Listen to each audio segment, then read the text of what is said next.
that I truly do not like making videos. I do not like spreading commentary that some may find negative or divisive against another dark-skinned person, another person who may be the descendant of slaves born in America having dark skin. It is not beneficial.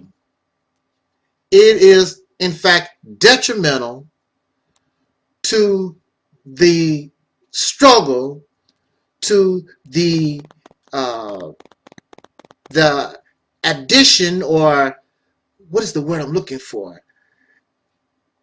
It should not be done, because we need all those who have a certain mentality to go up against an oppressor. We need all of these on deck aboard this ship that many of us call Black liberation, that should evolve to what we may know of as revolution.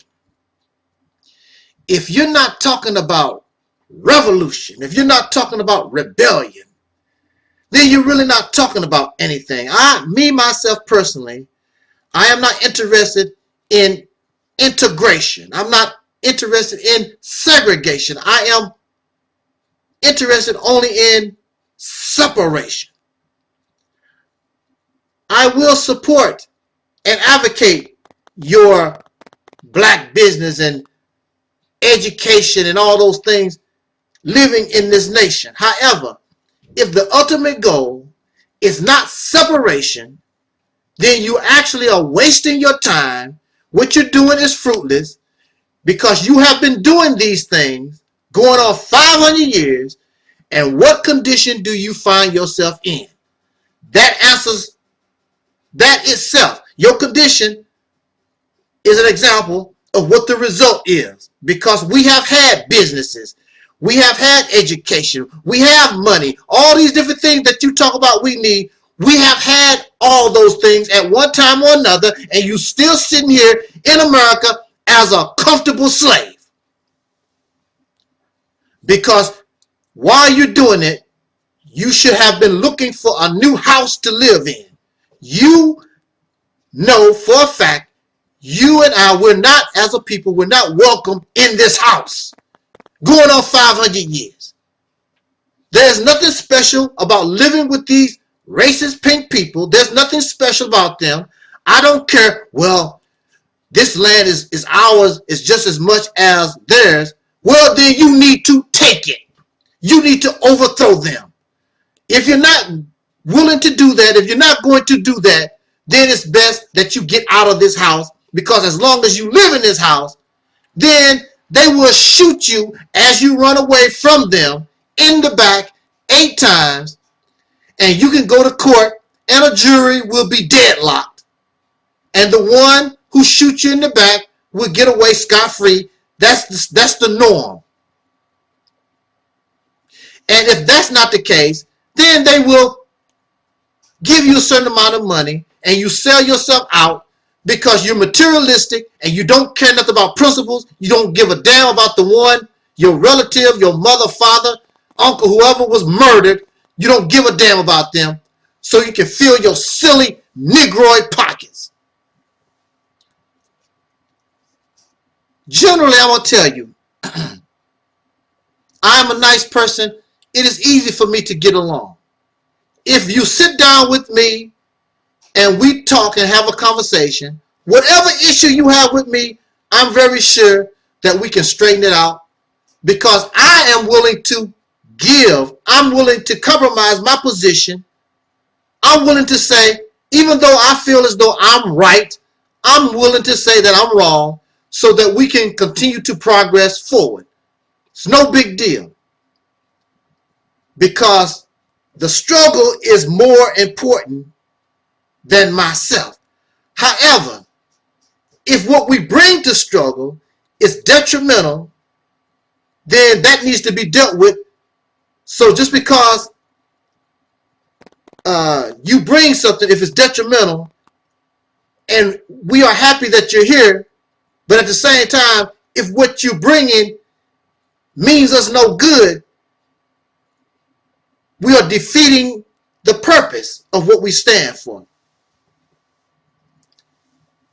Again, I don't like saying things that some may view as negative, but it must be done, especially at this point in time, because time has either ran out, it has expired, or we don't have that much time left to get ourselves together so that we can survive what's coming.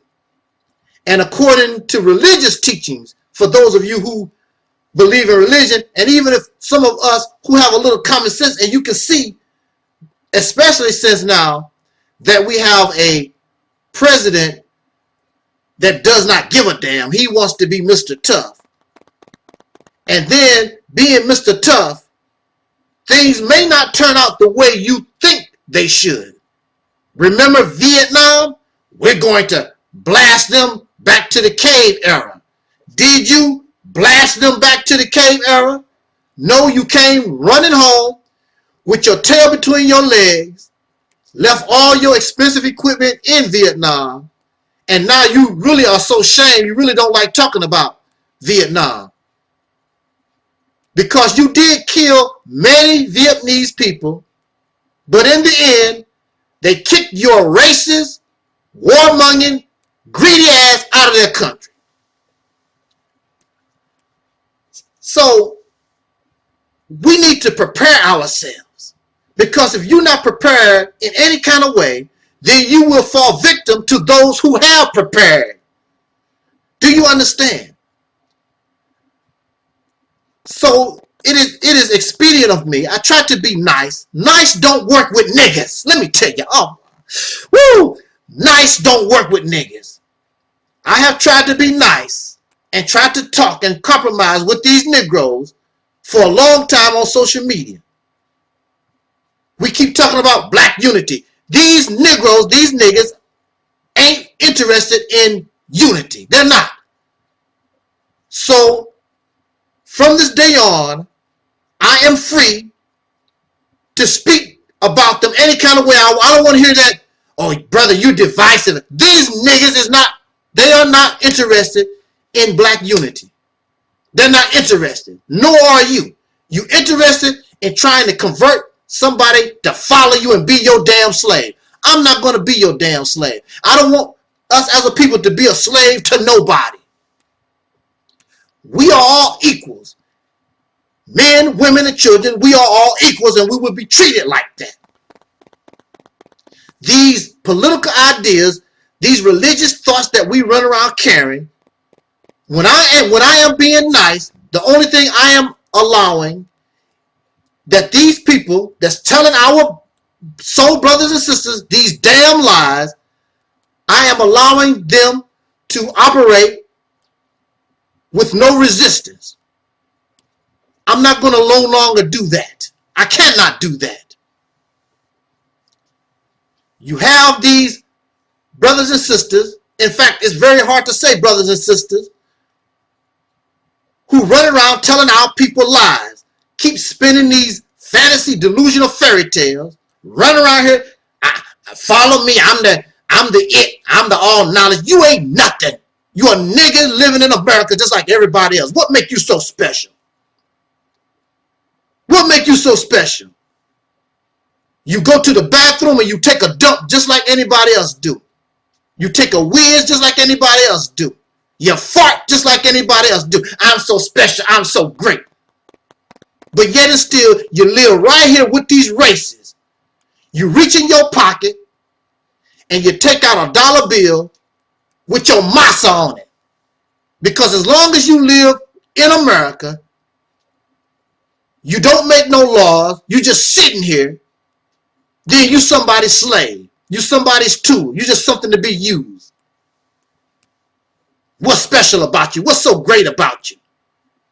You speak the king's English. You eat the king's food.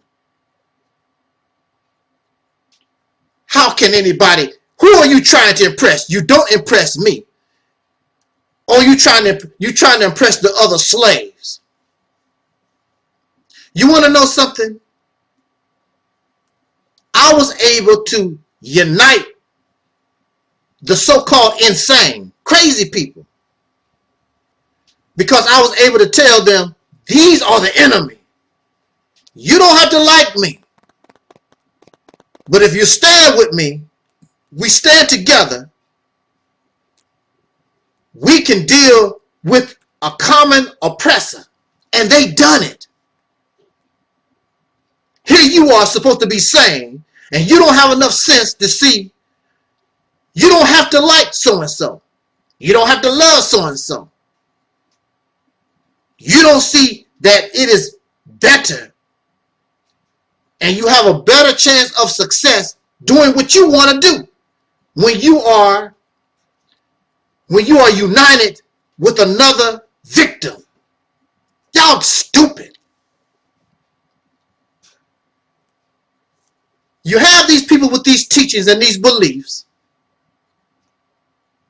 Look at your condition. Clearly, it does not work. Nation of Islam teachings do not work. It didn't work. It didn't even work then. It didn't work. Hebrew Israelite teachings, Yahweh being Yahweh, whatever you want to call yourself, Kemetic teachings, all this stuff that y'all got, Christianity, money, the money, make you some money, the education, all these things that you're talking about, it don't work. It does not work because it's not appropriate knowledge for what you need to do. It's not appropriate knowledge that you need to have in order to liberate yourself. It's just like there's a plumbing system in your car. You know, your radiator, the antifreeze, it's a plumbing system in your car. But when something goes wrong with your car, you don't call a plumber. You take your car to a car repair facility. That's the proper place to take it. You are trying to take knowledge, scholarship, and information that is inappropriate for the situation that you find yourself in. You have become insane trying to take a round peg and put it in a square hole. It's not going to work.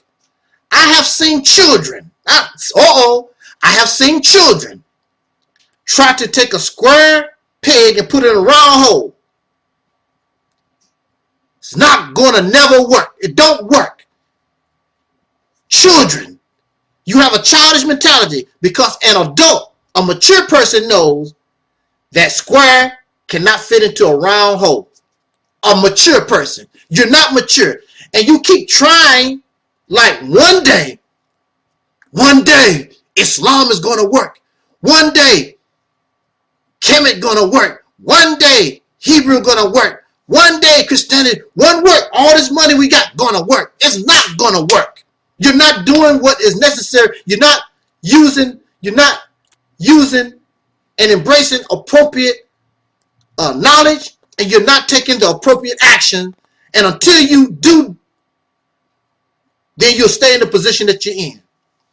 Well, brother, what is that you're talking about? You have not tried and don't give a damn about what I'm talking about.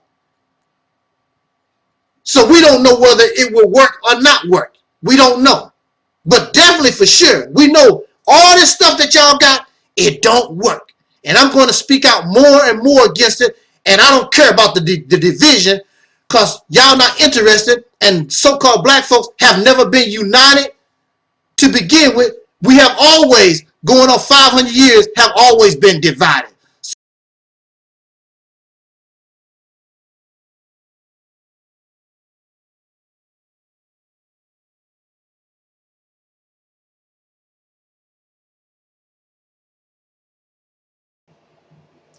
I don't want to make excuses when we are wrong. Because in order for us to progress, in order for us to reach our higher potential, we cannot make excuses for our flaw, for our error, for our ill behaviors. We must face these things and try to be better so that we can mature and grow. And if we view ourselves as family, brothers and sisters, instead of making mockery of somebody, trying to chastise somebody, trying to be self-righteous because I don't have that problem, then we make the problem worse.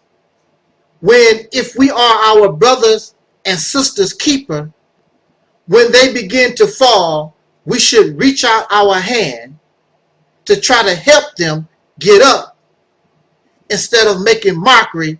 Why you fall like that? You didn't learn how to walk when you was a baby or something? This is a lot of our attitude.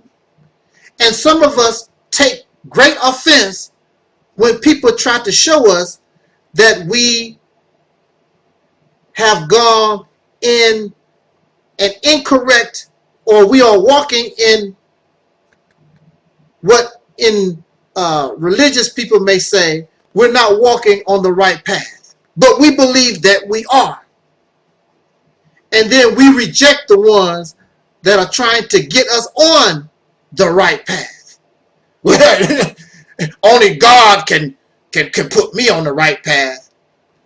God uses people. God uses circumstances involving people to put you on the right path. There's nothing spooky about that. But clearly we don't recognize the help that God brings to us. For those of you who claim that you believe in this God, because God uses men. And God uses any man, anything that this God, he or she chooses they want to use. If you don't recognize what God is doing, that sounds like a personal problem. But again, going back, I don't want to make excuses for ill behavior. I want to say that there's a sister that I dated. There's a sister that I had a relationship with years ago. Very beautiful person. I've always wished I could meet somebody like her. And I am so angry at myself for allowing this sister, this beautiful black woman, who was a Christian. At the time, I was a Muslim. But we were together, and what brought us together, although she was a Christian, although I was a Muslim, is that we understood one another. She understood why I am and what made me the way that I am. She knew that my speaking against certain parts of Christianity, it was not an insult or harm to her. In my mind, I'm just speaking the truth. And she accepted. It was not she did not look at it as a personal attack. Many of you, when you talk against religion, you view it as some type of personal attack. It is not a personal attack. I feel as though I'm speaking truth. Just like when you speak from your Bible, your Quran, or wherever, you feel as though you're speaking some kind of truth. But those of whom feel that you're speaking negative may believe that you're just attacking them. We should try to understand one another. And in our understanding, it can bring healing. It can bring better interaction and social communications. This is the things that we lack. This is why we argue and fight and backbite and do the things that we do, because we believe that we're always under attack. This brings paranoia. So we don't care nothing about constructive criticism. They attacking me. He's a hater. She's jealous.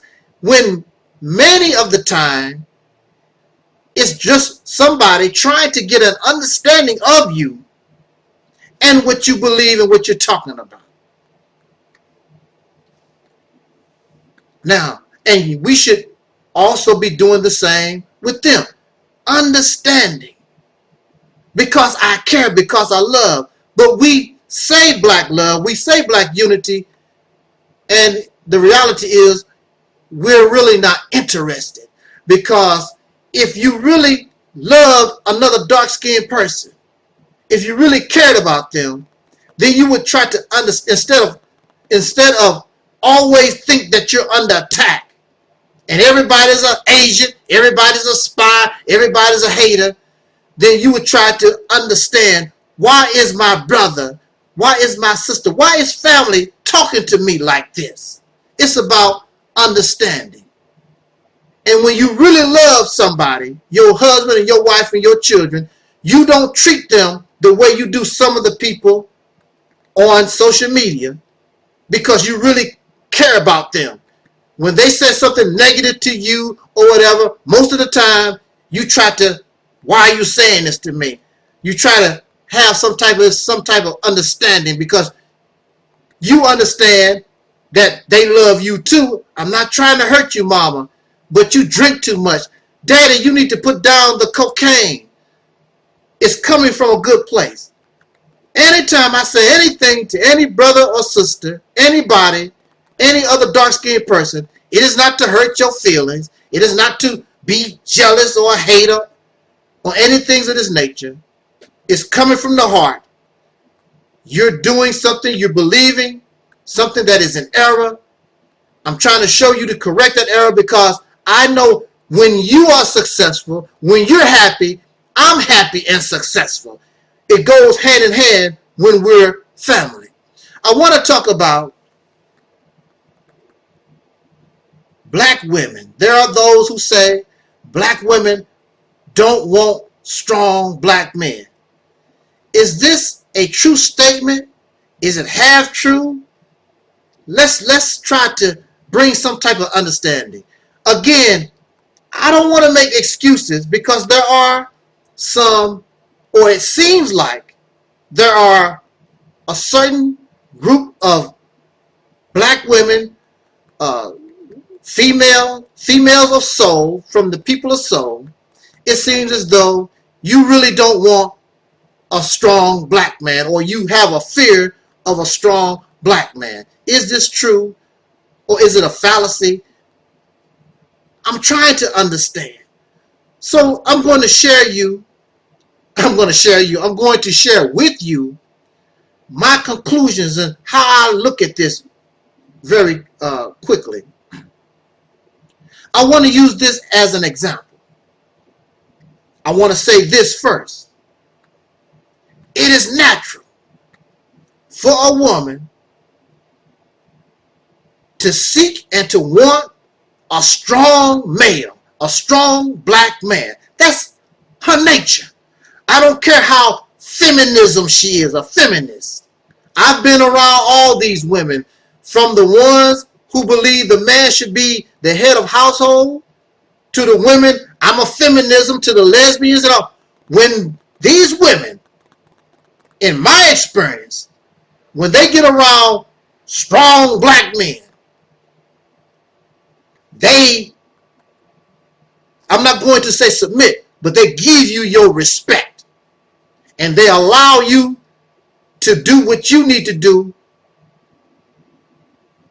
Your role, our role in this relationship. They know how to stand back. However, if you are not a strong black man, then you get the hell out the way. They'll give you an opportunity to see whether or not you're real or not. So, since it's natural, even in nature, in the animal kingdom, females are attracted to strong black, well, strong males. You know, in this case, the strong black man. It's natural. However, I want to use this as an example. Not to make excuses, but we want to try to understand behavior. We have an orphan who has been abandoned. Whether the orphan's parents died or whatever, or the child was kicked out the house, or whatever happened unfortunately, this child finds themselves as an orphan running around, and there are many of them right now on the streets today. These children are homeless on the street, running around the streets of America right now.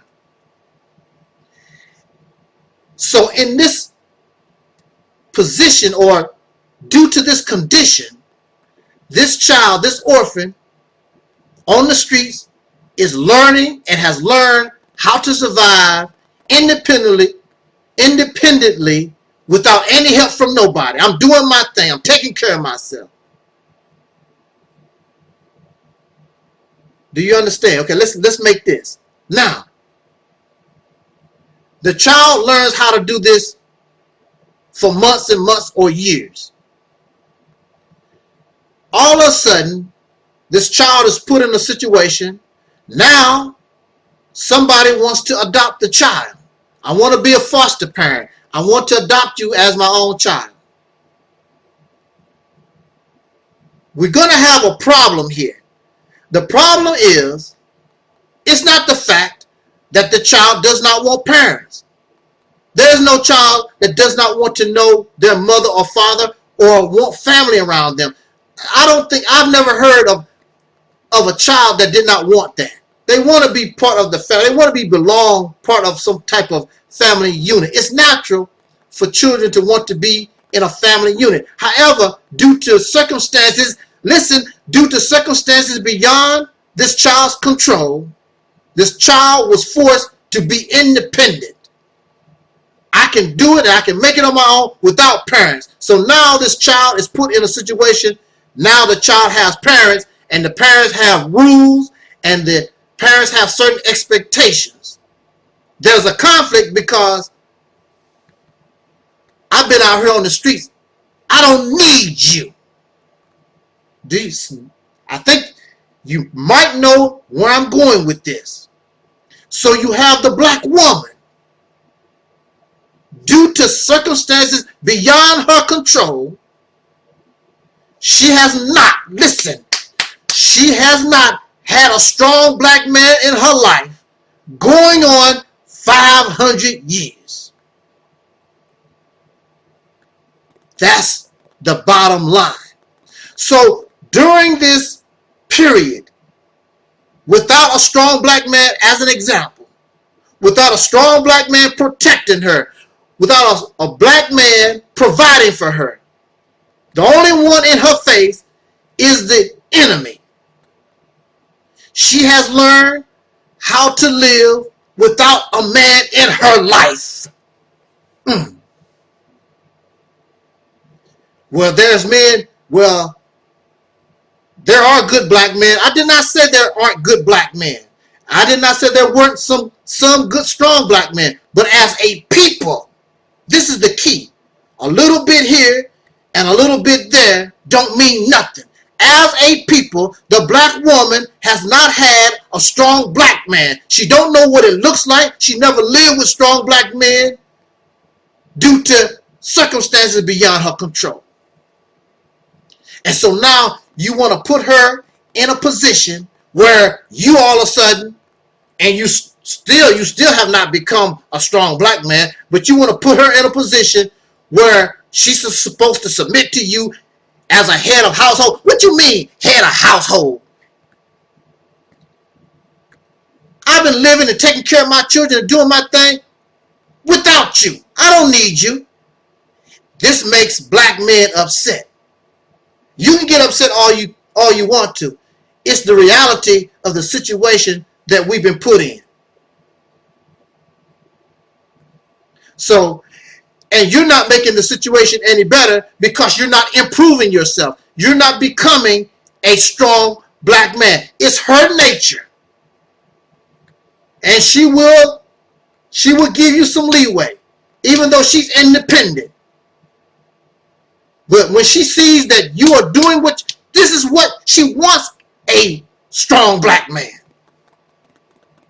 Also, since she has been put in a position where she must be the male and the female in a family structure, here you come, you are a threat. You are a threat to her authority. You are a threat to her manhood, if you want to say it like that, because she has had to be the man and the woman. You are a threat, and so there's going to be this conflict. So we must understand what has happened to us during our sojourn here in the United States of America. We've been placed in an unusual circumstance, and we have become an unnatural people. And you make it worse because you don't understand what you need to do in order to make the situation better. You make the situation worse when you come to her talk about, I'm the head of household, I run this. No, Negro, no, you don't. You don't know how to submit yourself and bow down a little bit. Look, we doing this together. And you can do it together, and she will allow you to exercise your role, which is natural, as the protector and the provider. But don't run around like you running something and you... No, this is an equal opportunity relationship. We must know our roles. Like they say, stay in your lane. You're not staying in your lane. You jumping into a lane that you have not... Look, you're trying to jump into a lane that you have never been in going on 500 years. And you're trying to force yourself because your massa, you see how other men treat their women. I don't want to be like them. The hell with them. I'm not Chinese. I'm not a pink man. I'm not an Indian man. I'm not an African. I'm not none of those type of whoever these men that y'all trying to be like. I want to be good and understand, and I want to be with this black woman, and I have to understand what has happened to her so that I can so I can act upon my role. It is not that she don't want a strong black man. She has never had one. It's not that this orphan does not want parents. This orphan has never had parents. I don't need you. I can make it without you. We must understand this type of mentality, this attitude. So since you know that this attitude exists, then our approach needs to change. But the way that we approach the situation, we make the orphan and we make the black women, you make the situation worse.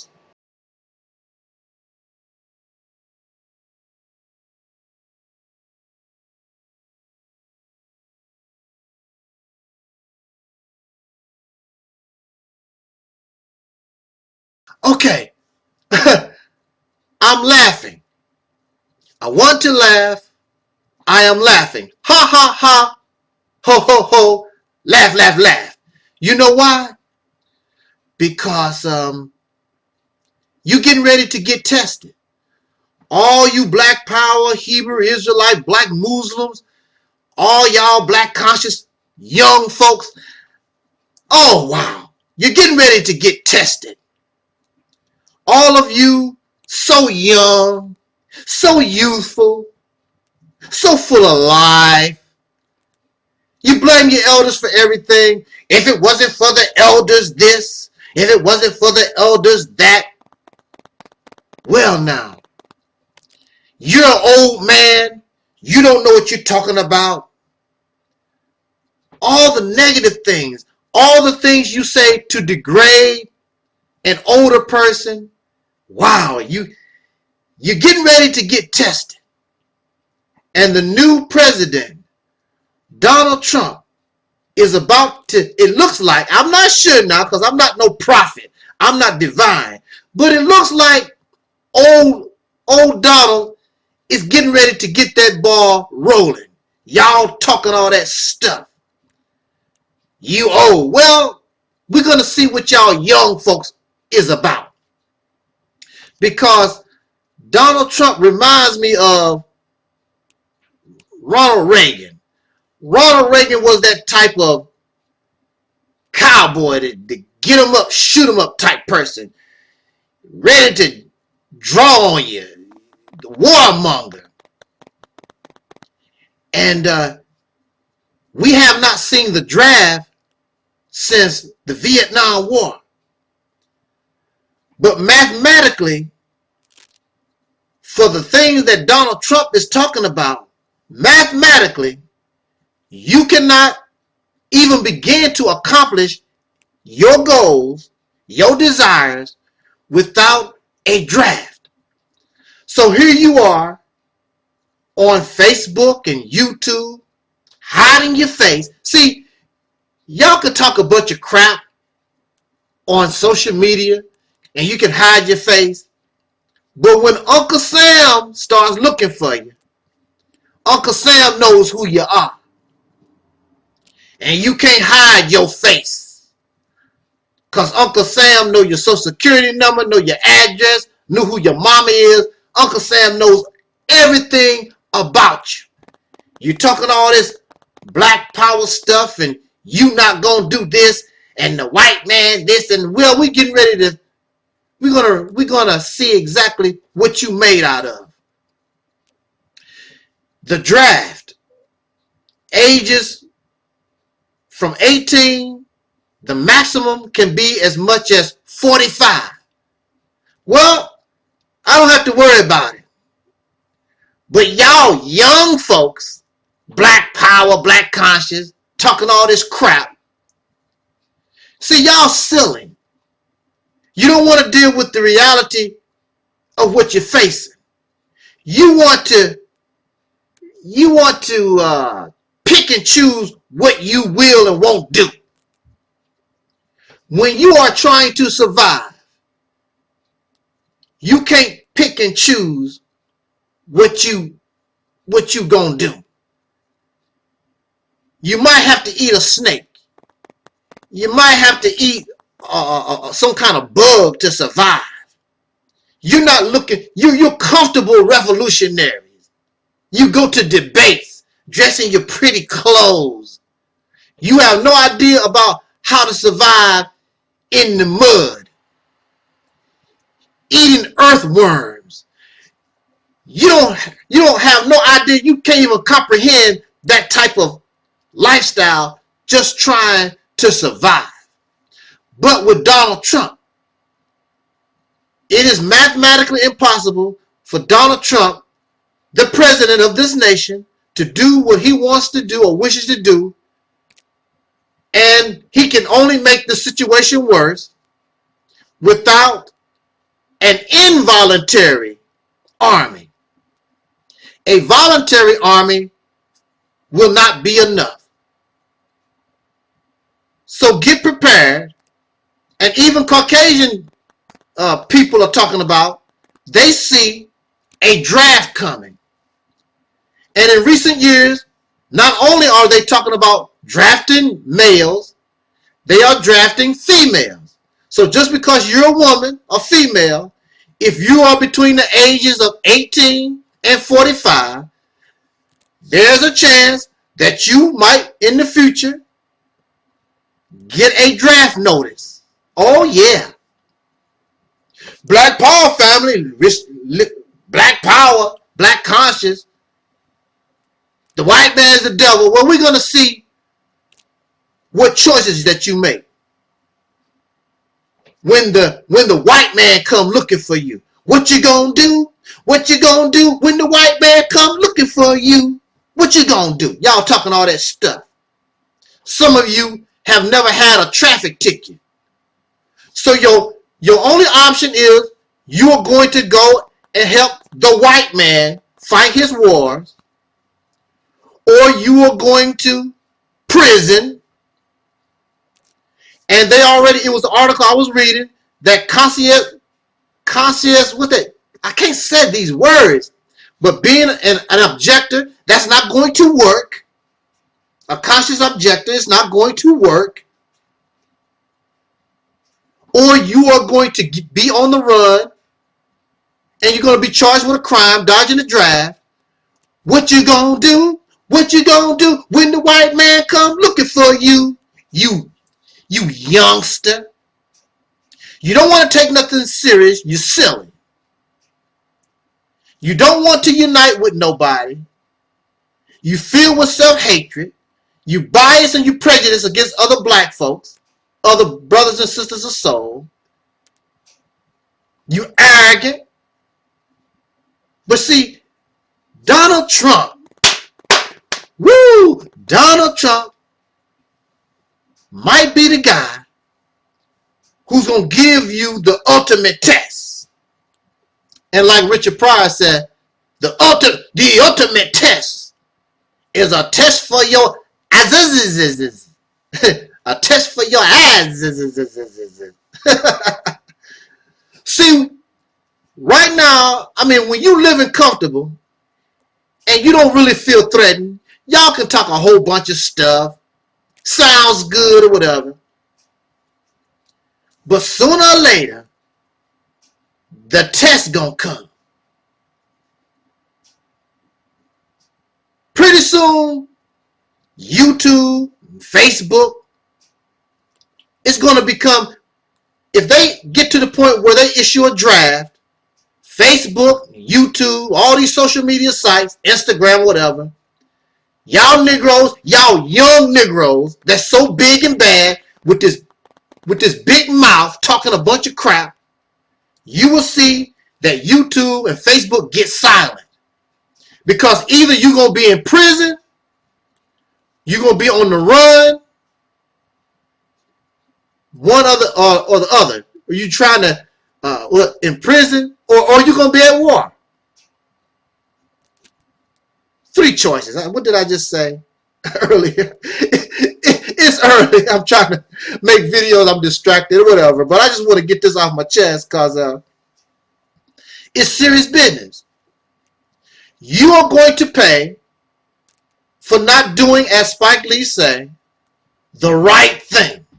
The right thing is to unite with soul brothers and sisters. You don't want to do that because I don't like so-and-so.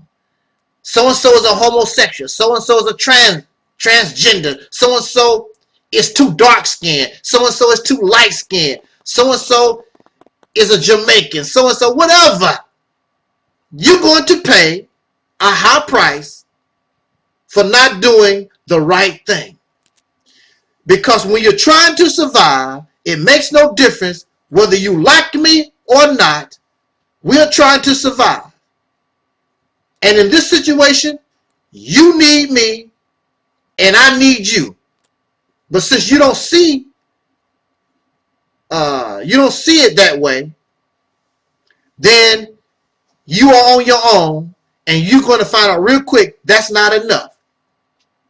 So maybe you need to be planning for your funeral right now. Because you're going to prison, you're going to war, or you're going to be on the run as a criminal. And in today's environment, when it comes to dark-skinned people,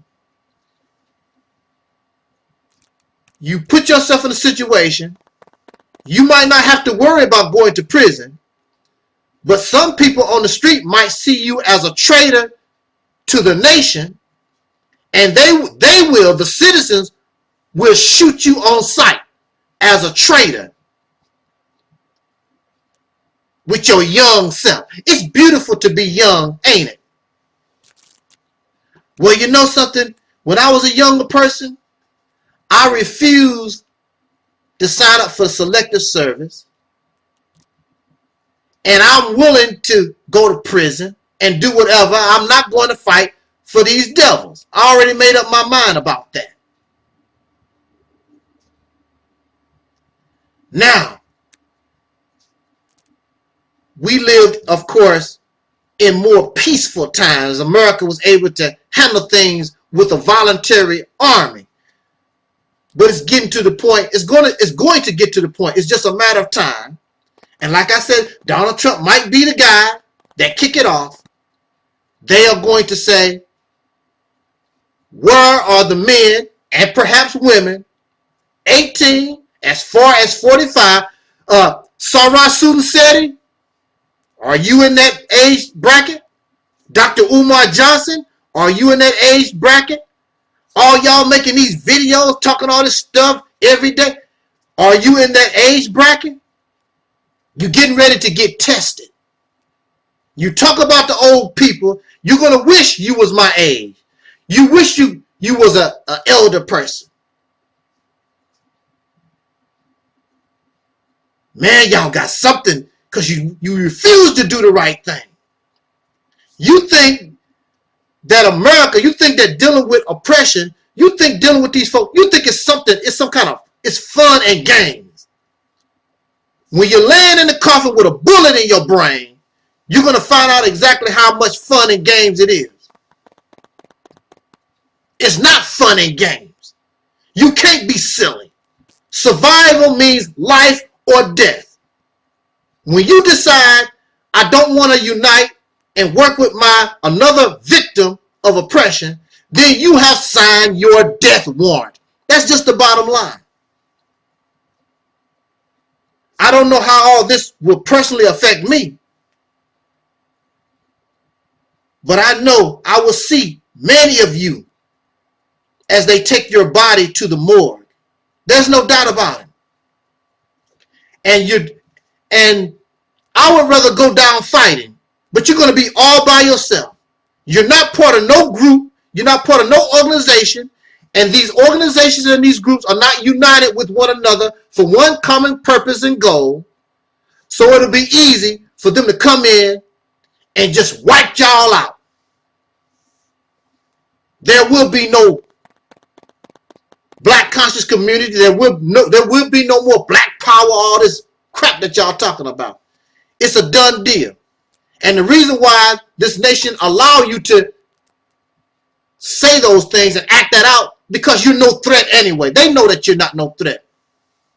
If you was a threat, you would have been treated just like the Black Panther Party, just like Dr. King, just like Malcolm, just like the Nation of Islam, and all these other groups that was trying to do something for the oppressed people of soul. Oh man, you got a rude awakening coming. What you gonna do? What you gonna do when the white man come looking for you?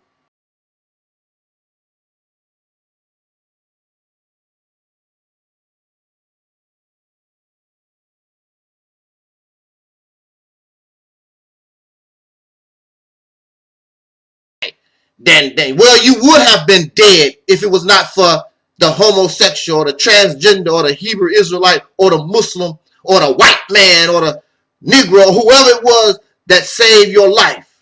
You would have been dead. And it's not too late to die. Since you did not want to be saved, now you should commit suicide to prove that what you're talking about is true. I didn't want no Negro to save me. Take a gun, blow your brains out. But these people are silly. They're not going to do that. Bunch of hypocrites and fakes. Because if you really felt that way, I hate white people. I didn't want that white man to save me. Take a gun, take a knife, slice your wrist, whatever you have to do. Go ahead and kill yourself, because you would have been dead as hell if not for your Savior. That's the bottom line. Speaking of Savior, I want to talk about charity. And what inspired me to talk about charity is that I was at a gas station, pumping gas, buying this high-priced gas, and actually it's cheap if you study gas prices around the world. But I'm pumping gas, and a young brother steps to me and gives me this sad story. I'm homeless, me and my wife. There's our car, we're hungry, and many of us, we've heard it all. Now, the young soul brother, caught me in a pretty good mood. I did not care whether or not he was telling me a lie or he was telling me the truth or whatever. I was in a good mood, and I decided to give him charity. In fact, I want to tell you, to be honest and truthful, I love charity.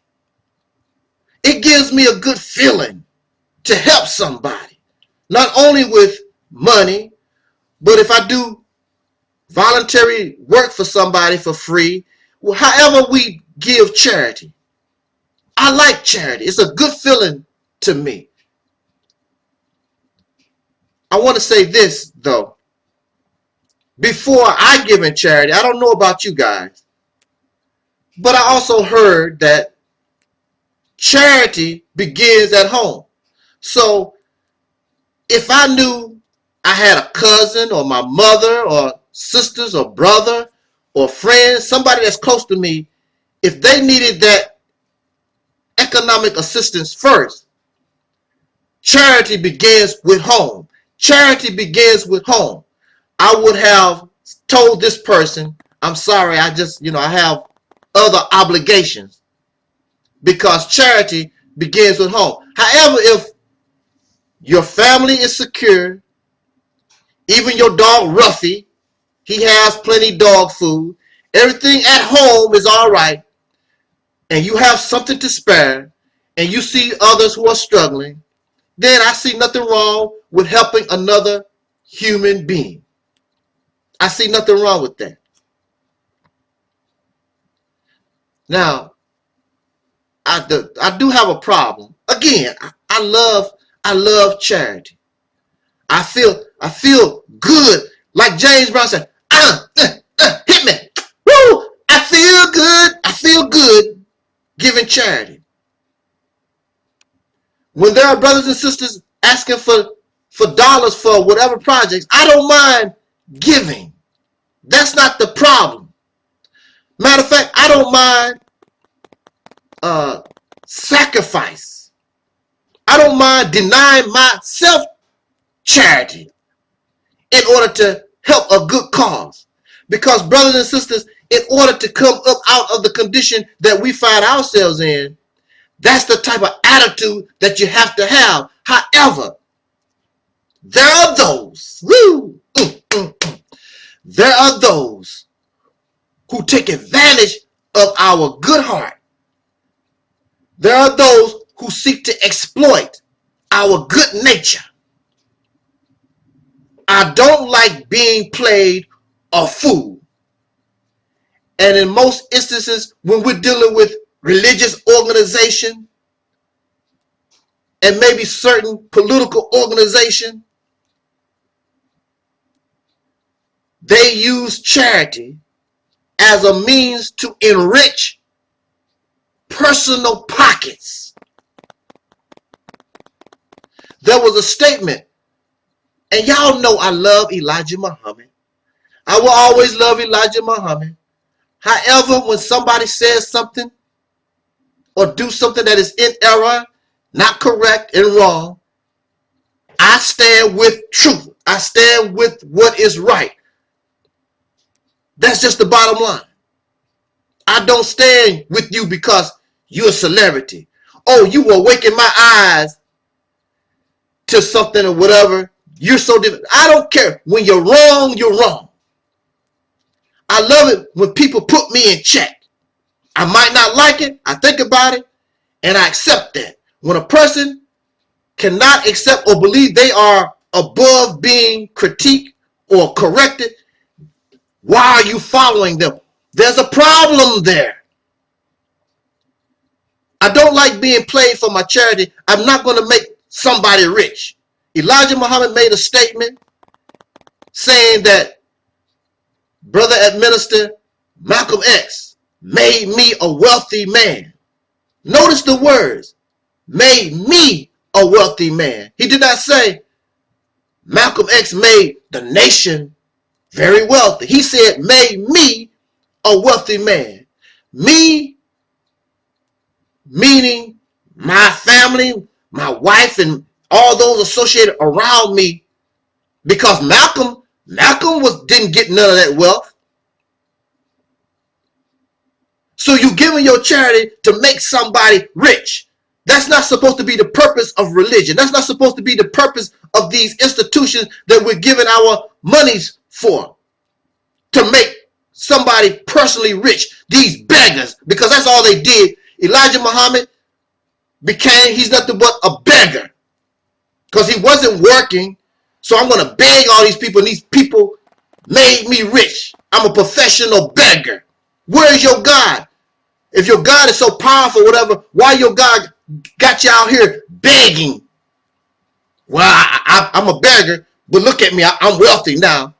And they never get enough. They keep begging.